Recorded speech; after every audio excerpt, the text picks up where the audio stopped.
et bienvenue dans ce 11e numéro des Rendez-vous de l'info. Le principe, vous le connaissez désormais, 50 minutes durant lesquelles nous parlons de l'actualité de la semaine en compagnie d'un invité. Je vous propose de le retrouver juste après.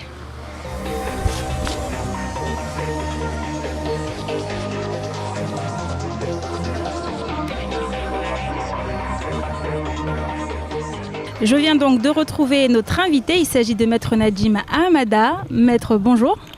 Bonjour Amina. Merci à vous d'avoir accepté notre invitation dans les Rendez-vous de l'info. On va parler d'actualité, mais avant, je vous demanderai de nous dire pourquoi vous nous avez emmenés sur ce lieu, parce que d'habitude dans l'émission, c'est l'invité qui choisit le lieu où sera tournée l'émission. Alors j'ai choisi ce lieu parce que, déjà par le symbole, c'est quand même la place de la République. Ça a été baptisé ainsi et je pense que la place est bien nommée. Elle est au cœur de Mamoudzou, qui fait la jonction entre la petite terre et la grande terre. Et puis c'est un cadre magnifique, donc c'est pour ça que j'ai choisi ce lieu. D'ailleurs, on verra les va-et-vient de l'amphidrome derrière nous au cours de cette émission. Alors, on va parler d'actualité, celle de cette semaine à Mayotte, avec ce fait divers qui s'est produit dimanche soir, l'agression d'un jeune homme agressé par une bande de jeunes à Cavani pour une simple histoire de cigarette. Les précisions de Patrick Millan. Hier soir, Cavani a une nouvelle fois été le théâtre d'une agression extrêmement violente. Une simple cigarette serait à l'origine de ce bain de sang. Les faits se sont déroulés hier soir vers 21h. Un jeune homme passe au niveau du stade de Cavani et croise une bande de gamins âgés seulement de 13 ou 14 ans qui lui demandent une cigarette. Ce dernier répond qu'il ne fume pas, une réponse qui déclenche une avalanche de cailloux, à tel point que le jeune homme n'a d'autre moyen que de se réfugier dans un bar à Cavani. Selon les premiers témoignages, la bande n'a pas hésité à entrer dans le bar pour sortir le jeune et le projeter sur le sol et lui asséner des coups de pierre sur la tête.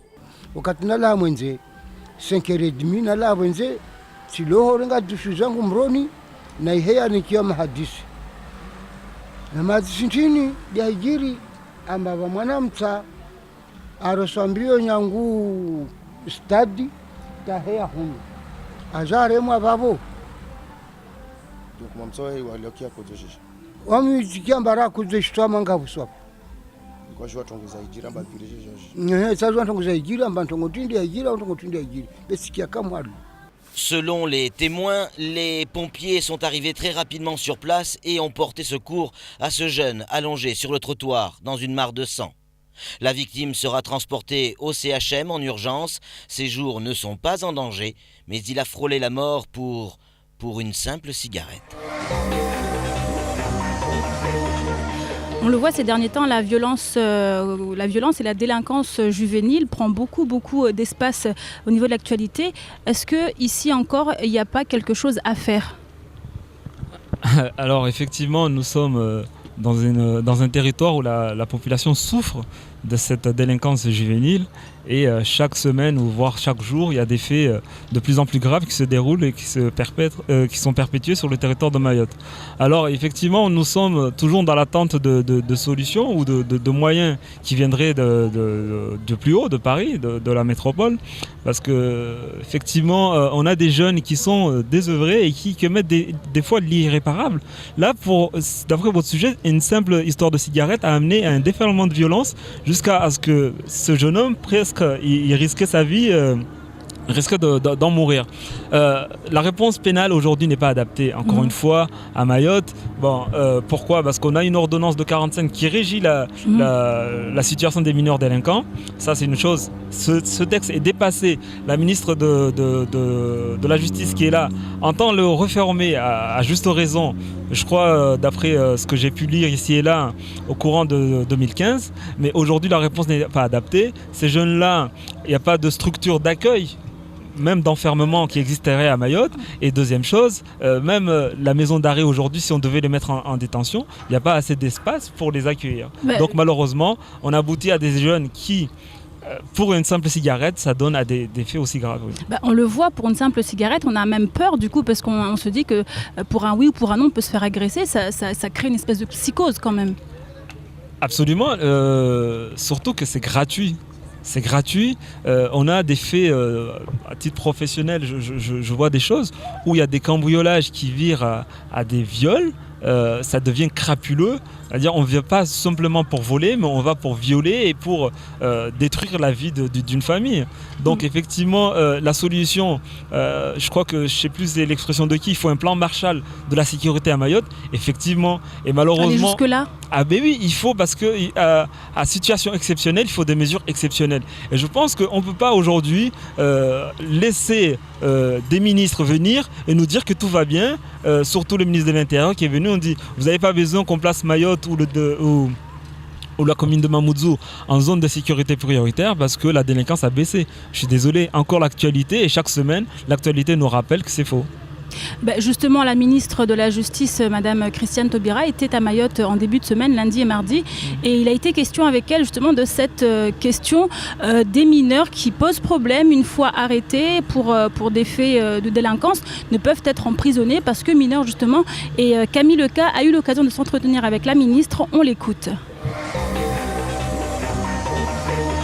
Alors bonjour Amina, je suis bien ici en dehors du bureau du préfet sur Petite Terre avec Madame la ministre de la Justice, Christiane Taubira.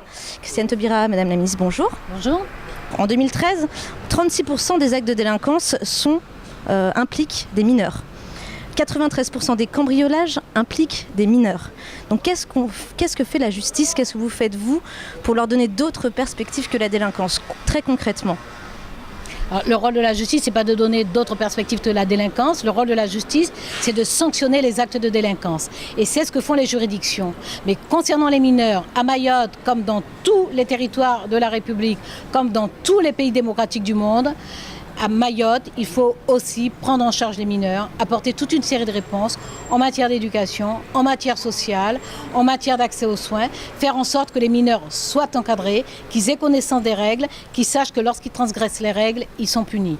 Il y a une problématique particulière à Mayotte. Il faut donc apporter un certain nombre de réponses particulières. Donc le rôle de la justice en matière de juridiction est un rôle répressif. C'est un rôle qui consiste à prononcer des décisions pour punir des actes de délinquance. Admettons, vous et moi, qu'il y a des degrés de gravité dans les actes de délinquance. Donc donner des chiffres bruts, ça ne révèle pas forcément la différence qu'il peut y avoir entre une délinquance de survie qui est contestable, qui est répréhensible, mais qui n'est pas la même chose qu'une délinquance d'agression, qu'une délinquance d'appropriation, qu'une délinquance de destruction. Donc il y a des degrés et les chiffres globaux sont à manier avec précaution.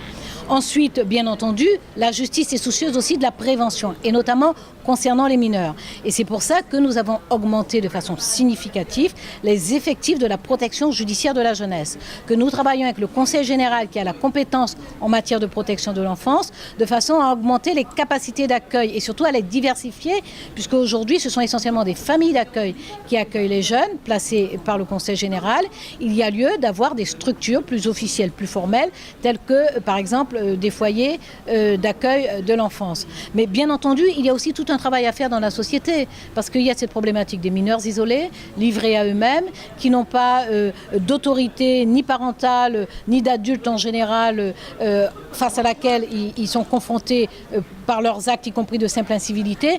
Donc il faut arriver à régler ce problème-là. Et c'est donc toute la puissance publique d'État qui est disposée à le faire, qui le fait par l'éducation et par les autres moyens. Mais c'est un travail d'articulation qu'il faut faire avec les collectivités territoriales, avec les associations et avec la population dans toutes ces formes d'organisation. Vous pensez que l'éducation, ça suffit, surtout quand on a des mineurs souvent multirécidivistes? La population, on n'en peut plus en fait. Est-ce que l'éducation peut vraiment suffire? Madame, si je ne croyais pas en l'éducation, je ne croirais pas dans les sociétés humaines. Je ne croirais pas dans la civilisation. Je ne croirais pas dans la capacité de l'individu à s'émanciper. Donc on peut continuer des discussions générales à perte de vue sur de grosses statistiques, sur des caractérisation générale, ça ne me paraît pas répondre aux réalités. Les réalités, ce sont des situations individuelles, ce sont des situations sociales auxquelles il faut apporter des réponses. Donc si vous me demandez si je crois que l'éducation ça suffit, si je ne crois pas à l'éducation, je dis à ce moment-là, je me mets à croire à une société de la loi du plus fort, je me mets à croire à une société de la sauvagerie, je me mets à croire à une société où l'on frappe les autres. Bon, non, je crois à l'éducation profondément, madame, et je crois que l'éducation a fait la démonstration de sa capacité à enseigner le vivre ensemble et à permettre à chacun d'acquérir les connaissances nécessaires pour construire sa destinée personnelle. Nadim, dans cet entretien, on entend la ministre parler de dispositifs répressifs d'un côté et de l'autre côté de prévention. On a l'impression que c'est des choses on en parle tout le temps sur le territoire, mais on n'y arrive pas. Est-ce que pour vous, c'est un discours de plus ou c'est des choses qui sont réalisables ? Effectivement, le temps des discours et des effets d'annonce, ce temps-là est dépassé et on attend les actions maintenant concrètes sur le territoire. Effectivement, on nous parle de prévention. Quel dispositif a été mis par le gouvernement ou par l'État ou par la préfecture pour lutter contre la délinquance à Mayotte. Sur le plan répressif, encore une fois, la justice est démunie parce qu'on veut bien punir ces jeunes et les envoyer éventuellement en détention, mais il n'y a pas suffisamment de place. On veut bien les mettre dans des structures où pour pouvoir favoriser leur intégration de la société, mais là aussi...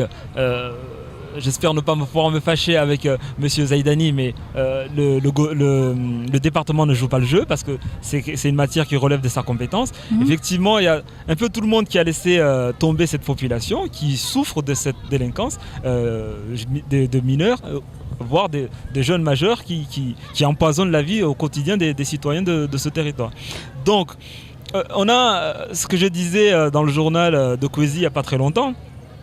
Une ministre qui a un discours qui n'est pas conforme à ce qu'elle dit quand elle était à Paris sur le plan de la délinquance, puisqu'elle elle est favorable aux mesures alternatives à l'enfermement. C'est-à-dire que plutôt que d'envoyer des gens en prison, majeurs ou mineurs, elle préférait leur proposer des travaux d'intérêt général, des mesures d'insertion. Mais tous ces dispositifs-là existent déjà à l'heure actuelle, ont été testés à plusieurs reprises et certaines personnes, voire des délinquants d'habitude ou de carrière, n'a plus d'effet. Donc il reste que l'incarcération. C'est appliqué ici à Mayotte, ce dispositif alternatif Ah oui, mais il peut y avoir, le juge peut prononcer une mesure alternative à l'enfermement, comme porter un bracelet électronique, comme faire des travaux d'intérêt général dans une mairie, dans une municipalité ou dans la collectivité ou dans la ville, dans une association. Ça existe, mais il faudrait aussi que les associations ou les structures de ce type jouent le jeu. Pour le moment, ce n'est pas dans l'esprit. Ici, on pense, à tort d'ailleurs, que la sanction doit être forcément l'enfermement. Ce qui n'est pas forcément la bonne solution quand il s'agit de primo-délinquants. Premier fait de vol par exemple, ou premier fait d'agression légère, il ne faudrait pas enfermer puisque quand on va en prison, on ne rencontre pas que des fils d'avocats et des fils de magistrats. C'est-à-dire on va cultiver cette délinquance puisqu'on va rencontrer des gens qui sont des délinquants d'habitude. Ça peut aggraver la situation par la suite. Ça peut aggraver la situation, effectivement. On a vu à Mtsaperi, par exemple, un comité de patrouille nocturne a été monté, un comité visant justement à lutter un petit peu contre la délinquance par des moyens mis en place par la population. Et justement, il avait été question de mesures alternatives. Est-ce que vous y croyez ? Moi, mon sentiment sur ça, c'est la preuve, encore une fois, de l'échec de toute politique sur le territoire de Mayotte. Si la population elle-même est amenée à se suppléer, à remplacer l'État pour assurer sa propre sécurité, ce qui a un manquement quelque part, il y a quelqu'un qui n'a pas fait son job. Donc, je suis un peu partagé sur le problème puisque ça peut avoir des conséquences ou des dérives. C'est-à-dire que il suffit que, imaginons, un agresseur, un voleur se fait attraper et se fait lyncher. Ce qui n'est pas anodin, ce qui n'est pas exceptionnel, c'est déjà arrivé pas plus tard qu'il y a 1 mois ou 2 mois dans le sud de Mayotte. Lynché par la population, attaché sur un poteau au milieu de la ville et tous ceux qui passaient pouvaient lui mettre un coup. Ce n'est pas acceptable. On est dans un état de droit, il y a la justice qui est censée rendre la justice et on ne peut pas se rendre justice à soi-même. Donc, des comités de vigilance, effectivement, s'ils jouent le jeu, c'est-à-dire surveiller le quartier et éventuellement en cas de constatation de fait de délinquance, avertir les services idoines pour qu'ils viennent intervenir, oui. Mais s'il y a jusqu'à lui donner une leçon pour que la personne ne revienne pas, non. Parce que la frontière est quand même assez ténue. Ouais, exactement. On revient sur la visite de la ministre en fait, qui a eu justement à s'entretenir avec le monde judiciaire. Et on a vu que parmi les points qui ont été soulevés concernant les juridictions à Mayotte, c'est celui de l'engorgement des services de l'état civil. On se regarde ce reportage de Camille Leca et d'Abbas Alidi. Sous une chaleur insoutenable, ces personnes attendent de pouvoir accéder aux services d'état civil. Certains sont là depuis de longues heures et parmi eux, beaucoup de femmes et d'enfants. J'ai déposé nationalité Zawanatu, Rija Hunu, Rija Rambilo Zangina, Vavor Jarij Parambarketi, Nantongo Suho, Zamsonal Raken Sirsemana Joana, Hari Sishukatune, toujours Siru Shomao, Maukunyangu Minui, de Rajparavanu, Wangina, Jparavanyangu Minui, Vangina Jparavanyangu, 5h du matin, Ravanyangu Vavo Tahalin. Une situation difficile à supporter que la ministre n'a pas pu ignorer lors de sa visite du tribunal.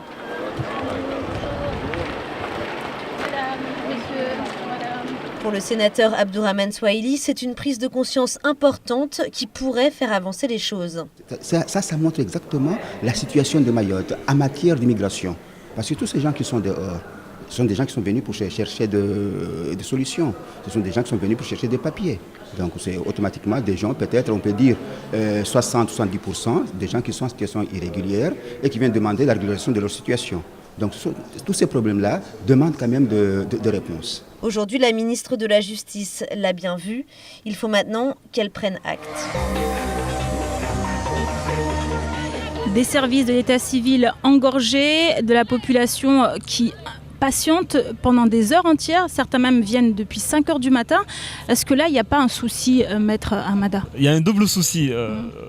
Consécutivement à votre sujet. Le premier sujet, la première difficulté que je vois, moi, c'est les conditions d'accueil des étrangers à Mayotte. N'oublions pas qu'il s'agit d'êtres humains et la Convention européenne des droits de l'homme qui s'applique à Mayotte dit qu'on doit traiter les gens de manière digne, pas de traitement inhumain et dégradant. Et la France s'est fait à plusieurs reprises condamner pour des conditions d'accueil, notamment dans des cellules de garde à vue ou au centre de rétention administrative en métropole. Et la préfecture, par exemple, pour moi, n'accueille pas de façon digne les étrangers et le tribunal de grande instance n'accueille pas de façon digne également, pas que les étrangers, mais même les simples personnes qui demandent l'aide juridictionnelle, c'est-à-dire ils vont demander à ce que l'État lui paye ses frais d'avocat parce que la personne n'a pas les moyens, mais les conditions d'accueil ne sont indignes et pas du tout conformes au droit. Pourquoi? Parce qu'on a des personnes qui arrivent là à 5h, 6h, parfois certains y arrivent à 4h du matin, il y a un certain nombre de personnes qui attendent dans la rue, qu'il vente, qu'il pleuve, pour que finalement ils attendent jusqu'à midi, 1h, 2h pour être reçus sous le soleil de Mayotte. Donc ça, c'est pas des conditions acceptables de réception, d'accueil de cette population. Pour la deuxième observation, le deuxième problème que je vois, on avait créé par la législation une commission de l'état civil, la CREC, qui a disparu puisque c'était prévu pour un certain nombre d'années. Et au bout de le nombre d'années épuisées, la situation n'est toujours pas rétablie, où effectivement on a des états civils approximatifs, c'est-à-dire on marque des noms avec des prénoms, on mélange le prénom avec le nom. Et là il faut revenir pour redemander tout est marqué en majuscule, que soit mise en place une nouvelle procédure. Il y a des ratures faites par des officiers d'état civil, pas conformes au droit et à la loi. Donc effectivement, depuis la disparition de la CREC, il faut saisir le tribunal de grande instance pour rectifier ces actes d'état civil. Sauf que le personnel qui s'occupe de ça, me semble-t-il, sans dire de bêtises, c'est 1 ou 2 personnes qui se chargent de ces dossiers-là pour toute la population de Mayotte, pas que de Mamoudzou. C'est très insuffisant. Hein. C'est extrêmement insuffisant. Quand c'était les mairies qui géraient ça à travers la CREC, déjà ils n'y arrivaient pas. Là, imaginons avec la disparition de la CREC, maintenant c'est que le tribunal qui doit gérer ça. Et les délais d'attente sont extrêmement longs. Donc effectivement, c'est cet engorgement où je suis satisfait de voir que la ministre a pu voir de visu la situation d'accueil de ces personnes qui attendent pendant des heures. Je comprends le désarroi ou l'énervement de ces personnes qui dit on est là, on attend, et des fois on attend pour nous dire il nous manque un papier et donc il faut revenir à un autre moment. La ministre a pu le voir, c'est très bien, on espère qu'elle va apporter des solutions. Une ministre attendue, non pas que par le monde judiciaire, mais également par les cadis qui, eux, ont souhaité avoir plus de précisions et être rassurés sur leur sort qui leur est réservé. Les précisions de Shakila Youssouf et de Fred Souleymana. Les cadis de Mayotte veulent être fixés sur leur sort. Ils auraient été outrés si la ministre de la Justice ne leur avait pas accordé d'entretien au cours de son passage à Mayotte. Le rendez-vous est maintenant pris. Plusieurs choses vont être abordées lors de leur rencontre demain. Ils délivrent quelques-uns des sujets qui seront abordés. On écoute le cadi Ridjali. Peut-être on va recevoir le ministre, mais ce qu'on voulait aborder dans nos missions, c'est qu'on a déjà fait un rapport final, justement pour l'avenir de Cadi. Mais là, on entend les réponses parce qu'on entend qu'on serait médiateur, mais on ne sait pas quel genre de médiateur qu'on serait jusqu'alors, il n'est pas encore défini. Dépassée par l'application des lois françaises, la justice cadiale à Mayotte est mise au second plan. Elle n'est plus qu'une administration sans âme, n'ayant plus autorité sur le département. Mayotte doit appliquer les lois françaises dans la laïcité. Au début de la commission de révision de l'état civil, il y avait un représentant du gouvernement, c'est-à-dire un représentant de la préfecture, un représentant du Grand Cadi, un représentant du maire et un représentant du conseil général. Mais je ne sais pas comment ça se fait. Ils ont voulu basculer les Mahorais dans le droit commun sans leur avis. Donc il nous a enlevés dans cette audience où nous on ne participe pas actuellement. République française avec plus de 80% de la population musulmane, Mayotte perd peu à peu son identité et se lance à toute vitesse vers une nouvelle organisation. Au milieu de tout cela, les cadis ont perdu leur place dans la société mahoraise. Ils espèrent toujours être reconnus comme représentants de la justice sur l'île Lagon. Pour l'heure, ils sont des médiateurs qui travaillent pour le Conseil général et ne peuvent prendre aucune décision sans l'aval de la maison décentralisée. Autrefois très présents dans la vie sociale des Mahorais, aujourd'hui les cadis se retrouvent avec des compétences réduites à une peau de chagrin.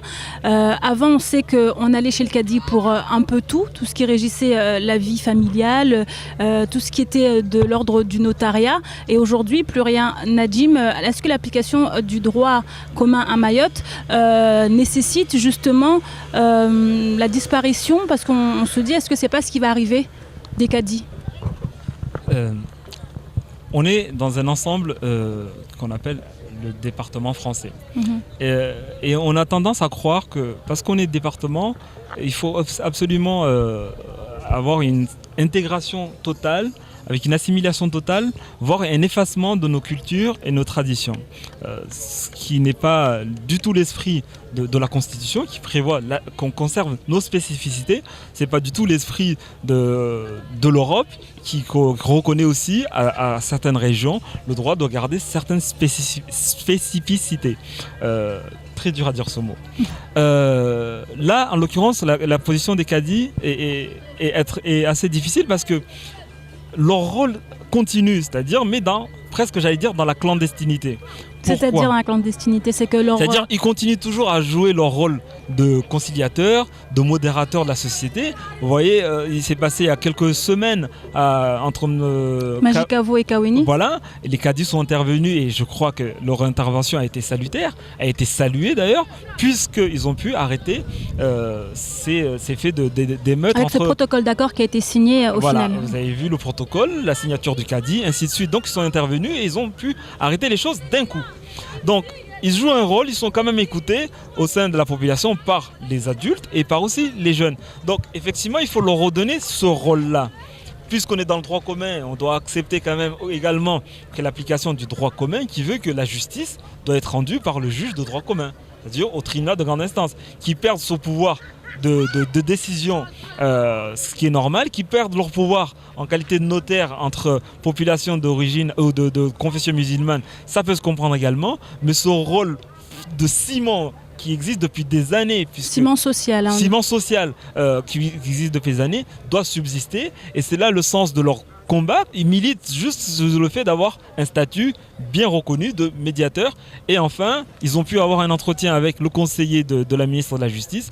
Donc, les choses sont a priori en bonne voie d'après le discours de la ministre qui dit effectivement il faut leur réserver une place dans la société. Merci Nadim. C'est ici que s'achève cette première partie des Rendez-vous de l'info. On vous retrouve juste après la pub.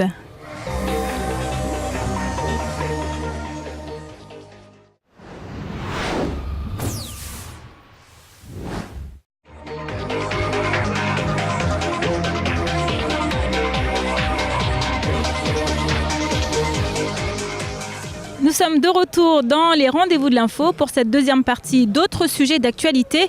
Un sujet notamment qui a beaucoup fait parler, beaucoup inquiété les Mahorais, celui de l'application des taxes foncières à Mayotte. Je vous propose de regarder l'analyse qu'en a faite Camar dans cet extrait du Faux Journal. On nous l'avait dit, hein, donc il y aurait des taxes, bien sûr, des impôts. Hein. Donc déjà, l'impôt sur le revenu, il y aurait bien sûr les impôts, je sais pas quoi, taxes foncières, taxes d'habitation, impôts de départ, parce qu'il y en a qui vont partir, qui vont commencer à quitter le pays. Donc ben oui, avec tous ces impôts, mais je te jure, il y aura des départs. Hein. Mais ça c'est clair. Donc mon pot de départ, je vous inviterai, parce que quand vous regarderez la gueule de l'impôt, c'est clair, vous comprendrez. Mais bon, c'est vrai, t'imagines, impôt multiplié par 10. Mais franchement, je voulais vous dire, monsieur le directeur qui était là, on ne paiera pas. Parce qu'on n'a pas cet argent. On ne paiera pas parce qu'on n'a pas cet argent. Comment vous voulez qu'on fasse ici pour payer tout ça, là, tout ce bordel? Franchement. Bah, travaille. Travailler quoi? Bah, la mairie de Bandrélé, je sais pas. Je sais pas, moi. Parce que c'est vrai, quand tu regardes tout ce qu'il faut payer, voilà, il faut payer ta tombe, il faut payer ta case, il faut payer la parcelle de ton père et de ta grand-mère et celle qui l'avait. Mais c'est pas possible. Oui, quoique finalement, on se rend compte avec tous ces impôts et tout ce bordel qu'on était mieux. Français entièrement à part que Français à part entière. En tout cas, on peut se poser la question. Non, mais c'est vrai, on était entièrement à part, on était mieux. Hein. Vous l'aurez compris, il s'agissait ici d'une note d'humour apportée par Camar dans ses rendez-vous de l'info. Je vous propose maintenant de regarder le sujet présenté par Shakila Youssouf et Fred Souleymana. Les propriétaires attendent impatiemment leur taxe foncière qui aurait dû être dans les boîtes aux lettres. Selon les revenus annuels, la taxe foncière est plus ou moins élevée que les autres années. Par contre, certains ont eu des surprises de taille. Leur taxe foncière est passée de 700 € à 7000 €. Pour l'heure, certains contribuables reçoivent leur courrier bien en retard, ce qui pousse la direction des impôts à repousser la date limite de paiement. Un grand nombre d'usagers n'ont pas encore reçu leur taxe foncière. Donc, je suis là pour les rassurer. Vous oubliez la date de demain, la date du 15 octobre, et la taxe foncière est à payer désormais au 31 octobre 2014. Donc à la fin du mois, donc les feuilles vont arriver dans les prochains jours, et vous avez donc largement le temps de régler votre facture. Donc, pas d'inquiétude. Malgré ce report de paiement des taxes, la population s'interroge sur la répartition de cette taxe. Il semblerait que la part sur une parcelle non bâtie pourrait être plus chère que la part sur une parcelle bâtie. Avant même que la taxe d'habitation ne fasse son apparition, ils sont nombreux à ne pas pouvoir payer la taxe foncière sur leur terrain hérité. Ils craignent de perdre leur patrimoine familial et sur ce sujet, la direction des impôts s'exprime. Une famille mahoraise se réveille avec une facture de 7000 €, ou alors elle possède un château sur Mayotte. Ce que je n'ai pas encore vu, la taxe foncière dépend de la valeur de la construction. Donc si on a un logement modeste, la taxe foncière sera peu élevée. Évidemment, si on a un logement très luxueux, très grand, avec une qualité de construction qui soit au-delà de ce qui se fait habituellement, eh bien effectivement, la taxe foncière peut être très élevée, de quelques milliers d'euros. Taxe locative, taxe foncière, tant de vocabulaire que la population mahoraise ne comprend pas. Ils savent néanmoins qu'ils vivent dans un département français, mais cela ne les ravit pas de payer plus de taxes en 2014. Reste à savoir quel taux a été voté par les mairies. Si c'est 15%, ce taux est trop cher selon les Mahorais. La mesure a été annoncée des années auparavant, elle est applicable cette année et les Mahorais semblent surpris. Qu'est-ce qu'il en est ? Les Mahorais semblent surpris, oui et non. C'est-à-dire effectivement ça a été annoncé qu'il va y avoir des taxes, mais on pensait que de manière comme des vases communicantes, c'est que plus on va nous taxer, plus on va avoir aussi des avantages quelque part. Sauf que les inconvénients arrivent très très rapidement, les avantages du département arrivent très très lentement. De manière progressive, comme ils disent. De manière progressive. 20 ans, 25 ans, c'est pas suffisant, c'est trop long. Vous voyez, pour des gens qui ont des propriétés, des terrains qui ont hérité de leurs parents, qui ont eux-mêmes hérité de leurs parents, ainsi de suite, mais que, in fine, n'ont pas le sou pour pouvoir payer un certain nombre de taxes qui vont arriver. taxe sur le foncier bâti, non bâti, taxe d'habitation, un multitude de taxes.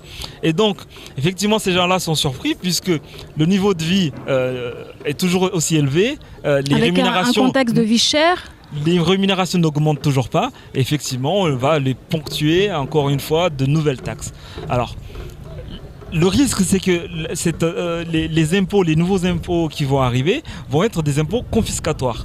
Ça veut dire quoi, confiscatoire? Ça veut dire que les personnes ne pourront pas effectivement payer leur impôt et donc du coup seront soit obligés de vendre pour payer, soit tout simplement l'État va confisquer, va saisir les biens pour se faire payer. Et donc aujourd'hui, ça aurait été bien que ce soit aussi également progressif, c'est-à-dire qu'on l'annonce mais que ça ne s'applique pas de manière sèche, que ce soit de manière progressive. Et malheureusement, ça n'a pas été ainsi et au détriment encore de la population. Oui, justement, on entend dans le reportage des taxes qui étaient à l'époque de 700 € multipliées par 10, donc évaluées cette année à 7 000 €. C'est énorme. Effectivement, moi je ne connais pas les chiffres, donc les services fiscaux sont plus à même de répondre sur ça.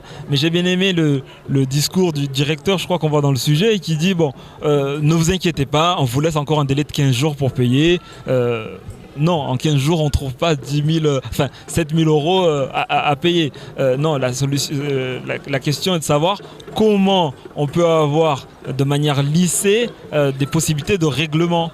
Parce que généralement, ils nous demandent de payer dans les 15 jours et la population ne pourra pas faire face. D'accord, donc Nadim, on va passer à un autre sujet d'actualité concernant Air Austral, qui est au cœur d'une polémique justement qui a trait avec la compagnie EWA Air à Mayotte. Je vous laisse regarder ce reportage de Camille Leca, Abyss Salidi et Leslie Vimné. De violence économique. Le terme est dur, mais c'est ainsi qu'est qualifié le contrat de partenariat entre EWA et Mayotte dans les lignes du rapport rédigé par le cabinet parisien Smith Doria. Commandé par le réseau entrepreneurial de Mayotte à Paris, il dénonce une supposée situation de dépendance économique lors de la signature du contrat de partenariat. Pour la Chambre de commerce et d'industrie, l'un des 3 actionnaires de la compagnie, ce rapport n'est pas une source d'inquiétude, mais plutôt de colère. Mayotte reste à construire, on le sait très bien, et que cela plutôt leur honorera beaucoup plus que de rester nous faire de telles parades ou essayer de critiquer, de toujours critiquer ce que font les autres. Ça leur honore pas du tout. Donc pour vous, vous ne prenez pas au sérieux Non, pas du tout. C'est de la plaisanterie. Et à la limite, ça frise beaucoup plus pour ces auteurs-là une maladresse insultante à l'égard des leurs. Pour rappel, la compagnie EWA dispose de 3 actionnaires, la CCI de Mayotte, Ilang Invest et Air Austral. En clair, le rapport dénonce le montage financier en lui-même et remet en doute l'autorité donnée à la CCI de Mayotte dans la prise de décision. Là encore, ça ne tient pas pour le représentant de la CCI. Il préfère répondre par la boutade. Mayotte a besoin des bonnes idées, des gens de bonne volonté. Et qu'ils viennent à Mayotte, on les invite.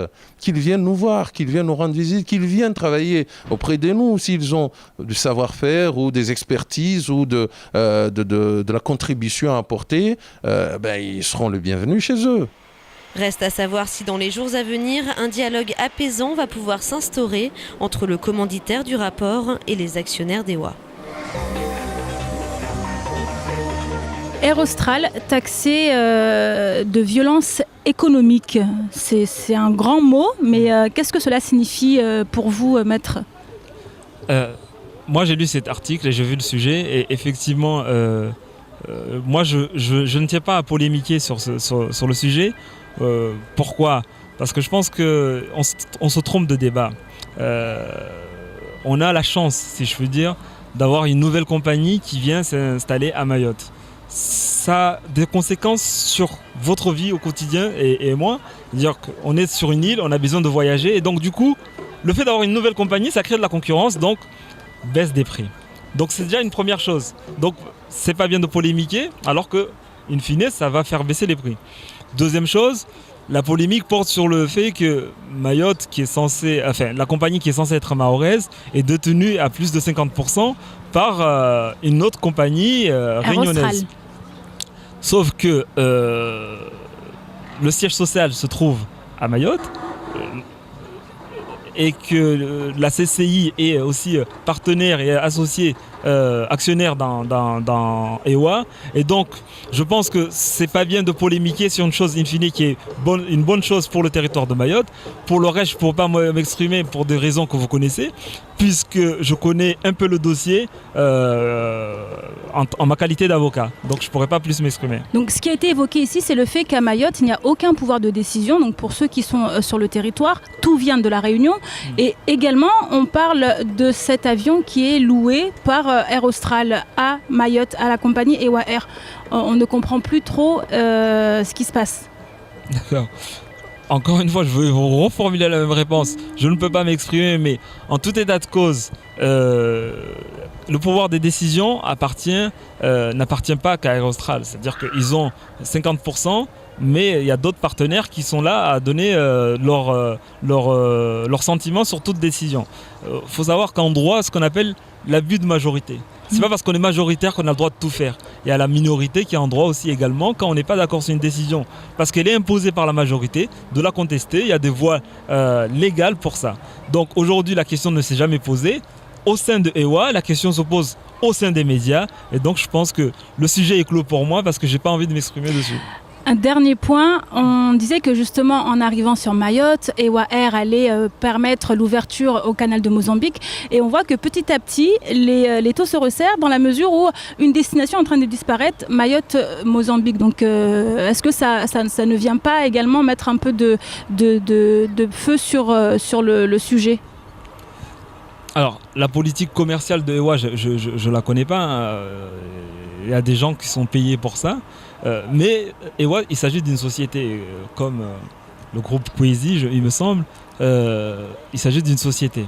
C'est-à-dire qu'on a une volonté de bien faire, c'est-à-dire de relier Mayotte au canal du Mozambique, toute la côte africaine, l'archipel des Comores, Maurice, ainsi de suite, ainsi de suite. Sauf que c'est une jeune compagnie qui vient de se créer et donc n'a pas forcément les fonds pour supporter des destinations comme ça qui sont perdantes au départ. C'est-à-dire, quand on va dans une nouvelle destination, il faut se créer une nouvelle clientèle, ainsi de suite, ainsi de suite. Au début, on perd de l'argent, je pense, et donc ne pouvait pas assumer ce coût-là pour le moment. Je pense que ça a été annulé, mais ça a été surtout reporté à plus tard, sans être dans le secret. Maintenant, sans doute parce que c'était pas assez sur le plan financier, n'en rapportait pas grand chose par rapport aux charges que la compagnie assume aujourd'hui.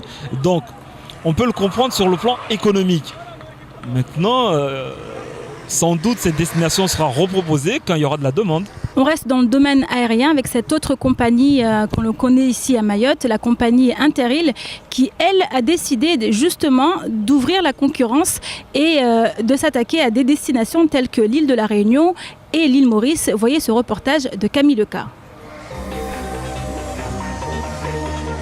Les voyageurs ont de quoi se réjouir. De nouveaux vols pour l'île Maurice et l'île de la Réunion seront ouverts début mars 2015. Pour faire Dzaoudzi-Saint-Pierre, par exemple, il faudra 3 heures avec une escale à Moroni. C'est un peu plus long que le vol proposé par Air Austral, mais la compagnie comorienne ne pouvait pas faire mieux. C'est normal, parce que nous sommes obligés de passer à Moroni. On ne peut pas faire du direct, parce que le vol direct, il est considéré comme c'est un vol intérieur. Or, Interrail est une société de droit comorien, donc on est obligé de faire escale à Moroni. Pour relier Port-Louis, chef-lieu de Maurice, il faudra environ 4 heures, et c'est là qu'Interrail Air sera la plus concurrentielle. L'île Maurice est aussi une porte ouverte sur le monde pour les touristes mahorais. Parce que à Maurice, il y a les grandes compagnies qui desservent Maurice. Il y a Emirates, toutes les grandes compagnies qui desservent Maurice. Donc pour moi, c'est une ouverture de plus pour Mayotte, pour le monde extérieur. Autre bonne nouvelle, le prix. Interrail garantit des tarifs sur ses vols à moins de 500 € l'aller-retour. Pour l'avion, la compagnie a misé sur du matériel anglais avec l'Avro 85, un quadriréacteur pouvant accueillir 90 passagers. Un nouvel appareil, de nouvelles destinations, des prix annoncés beaucoup moins chers. On voit que Interil a vraiment décidé de concurrencer la compagnie qui avait justement accès à ces destinations sur l'océan Indien. Je pense encore une fois c'est une bonne chose parce que c'est de la concurrence qui s'ouvre, donc c'est que la personne qui va y gagner c'est le consommateur. Moi j'ai assisté au mois d'août il me semble ou fin juillet à la présentation de cet appareil, la présentation du bilan de la société, de la compagnie Interil. C'était à Moélie, un certain nombre de journalistes de Mayotte étaient invités, de personnalités de Mayotte. Il y a eu le président Douchna par exemple qui a participé à votre émission il n'y a pas très longtemps, un maire de Kungu, de Mamoudzou. Voilà, la compagnie montrait qu'effectivement elle reliait les 4 îles, mais en plus elle voulait aller au-delà. Donc je pense que c'est une bonne chose cette nouvelle desserte, puisqu'encore une fois c'est le consommateur qui va y gagner. On espère en tout cas. De toute façon, les législations... Du moins le consommateur aura le choix entre 2 compagnies. À partir du moment où on a le choix, vous voyez ici on n'a pas le choix d'aller prendre l'essence. On est obligé d'aller à Total, ils fixent un peu leur prix, avec le contrôle un peu de la préfecture, mais voilà. Mais là, s'il y avait deux autres entités qui proposaient le carburant, je pense qu'ils pourraient baisser. Donc là, en ayant 2 compagnies qui proposent cette destination, l'île Maurice par Air Austral et maintenant Interil, je pense que les prix vont baisser. La Réunion également, parce qu'on sait que beaucoup de Mahorais je crois qu'il faut ont comme destination la Réunion. Techniquement, il n'y a pas besoin, mais il faut quand même transiter par la Réunion, parce que commercialement, une grande partie de la clientèle de Maurice vient de la Réunion. Donc la compagnie va aller à la Réunion et puis aller effectivement à l'île Maurice. C'est une bonne chose. Autre sujet, Nadjim, est-ce que vous connaissez la fête de l'énergie ? Non, mais je vais voir votre sujet. Exactement, donc ça s'est passé week-end dernier, samedi, sur la place de l'ancien marché. Je vous propose de voir ces images de Camille Lequet et de Shakila Issouf. Éco-gestes, rénovation énergétique des logements, énergie renouvelable. Au fil des stands, c'est un véritable voyage à travers les économies d'énergie que proposaient les exposants.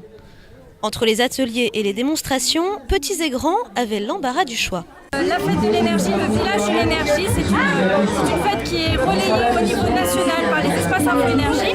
Et donc ici, l'espace Info Énergie, qui est tout juste créé depuis cette année, a mis en place cet atelier avec des animations et des informations sur comment faire des économies d'énergie dans la maison. De 9h à 17h, l'espace Info Énergie et de nombreux partenaires comme la DEAL, l'ADEME ou encore l'EDM étaient mobilisés. L'occasion pour la population de bénéficier de conseils entièrement gratuits sur les travaux d'isolation énergétique et notamment sur les aides financières dont ils peuvent bénéficier. Mais pas que, les enfants étaient aussi une cible de choix. Ce qui est bien, c'est qu'il y a des différents ateliers pour sensibiliser les gens à l'approche de ces produits qu'il y a à Mayotte, le photovoltaïque, le chauffe-eau solaire, l'électricité solaire. Et il y a des différents ateliers sur lesquels il y a les enfants qui sont vraiment sensibilisés à ce niveau-là. Voilà. Pour moi, c'est très positif. Pour une première approche, c'est pas mal. Pour cette toute première édition, la Fête de l'énergie a rencontré un franc succès. L'événement devrait donc revenir à Mayotte dès l'année prochaine. Une première édition qui s'est couronnée avec beaucoup de succès. Nadjim, est-ce que ça vous étonne ? Ah non, c'est pas étonnant et c'est très bien que cette première édition a finalement pu avoir lieu, puisqu'on a tendance à ignorer qu'on peut faire des économies d'énergie à Mayotte, partout sur le territoire national. Ici, on a une source d'énergie au moins sur 8 mois ou 6 mois qu'on n'exploite pas, c'est-à-dire le solaire. Et malheureusement, j'aurais aimé y aller, mais j'ai essayé, moi à titre personnel, de trouver des panneaux solaires domestiques, c'est-à-dire pour des particuliers. Malheureusement, ils n'en fournissaient pas. C'est que pour les professionnels. Alors que dans d'autres cieux, il est possible, ou sinon il faut un acheteur métropole, d'avoir des panneaux photovoltaïques pour pouvoir exploiter cette source naturelle gratuite d'électricité qui permet effectivement de faire des économies. C'est pas polluant par rapport à d'autres énergies. Donc c'est plutôt, pour reprendre l'expression que j'ai utilisée tout à l'heure, une bonne chose que cette édition qui a attiré du monde, parce qu'en plus ils ont pu découvrir qu'il y a des méthodes d'isolation qui permettent aussi d'économiser de l'énergie. Et en plus, certains dispositifs permettent de réduire sa facture d'impôt. Surtout dans un contexte de vie chère, c'est pour les consommateurs, ça pourrait être une piste. Il faut élaborer, vous savez, en période de vache maigre, toutes les pistes, il faut les exploiter et les explorer. Merci Nadim pour ces précisions, mais avant de nous quitter, j'aimerais qu'on parle un peu de ce qui se passe dans votre univers. On sait que vous êtes avocat à la cour, vous êtes également élu à la mairie de Mamoudzou. Et vous voulez savoir ce qui se passe dans mon univers? C'est deux univers différents. C'est-à-dire qu'on est élu au sein de la majorité, au sein de la mairie de Mamoudzou, mais n'étant pas dans la majorité. Donc on a une voix qui est peu entendue. Malheureusement, j'ai eu la possibilité à plusieurs reprises déjà de dénoncer ce fait-là, qu'on a une majorité qui ne veut pas entendre l'opposition. Alors que dans une démocratie, pour que la démocratie puisse respirer, il faut une opposition. En tant qu'avocat, vous avez l'habitude de faire entendre votre voix. Non, on m'écoute, mais on ne m'entend pas. Déjà, c'est pas mal. On m'écoute, mais on ne m'entend pas. Deuxième chose, sur mon univers dans la profession d'avocat, tout va bien. J'ai déjà expliqué dans votre journal qui est passé, et puis dans ce sujet-là, les difficultés qu'on rencontre dans notre profession et dans le monde judiciaire en règle générale. Nous attendons mieux du prochain ministre qui va venir. Merci Nadim pour toutes ces précisions. Avec les gouttes de pluie que vous voyez, nous allons vous dire à demain pour une nouvelle émission et de nouvelles infos. Bonne soirée à vous sur KTV.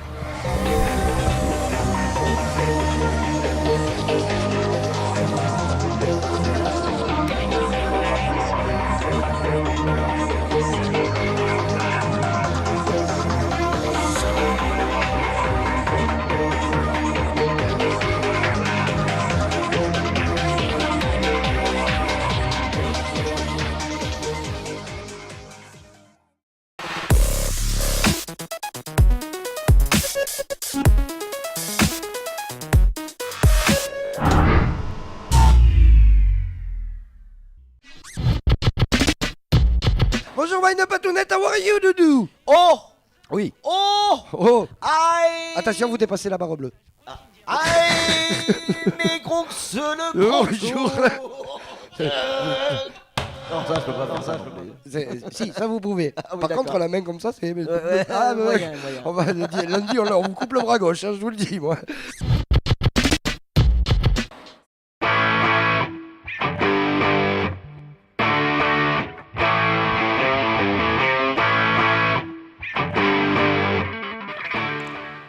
Bonjour et bienvenue sur Un mot, un signe.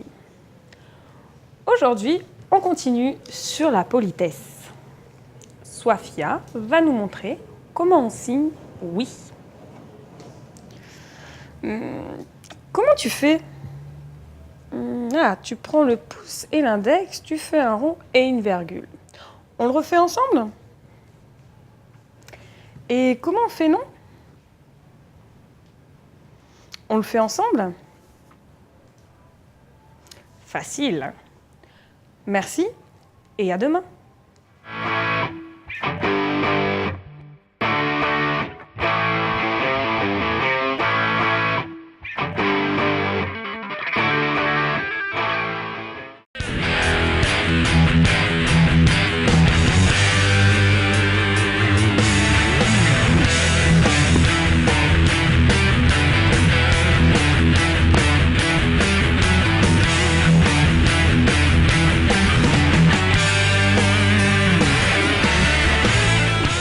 Retrouvez-moi du lundi au vendredi à 19h en direct sur KTV pour 30 minutes d'information.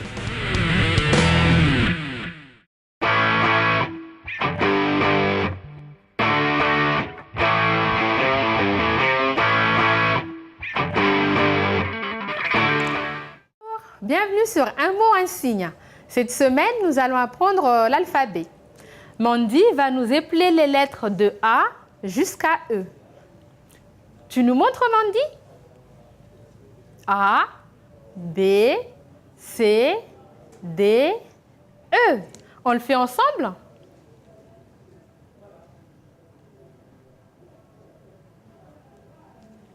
Merci. À demain.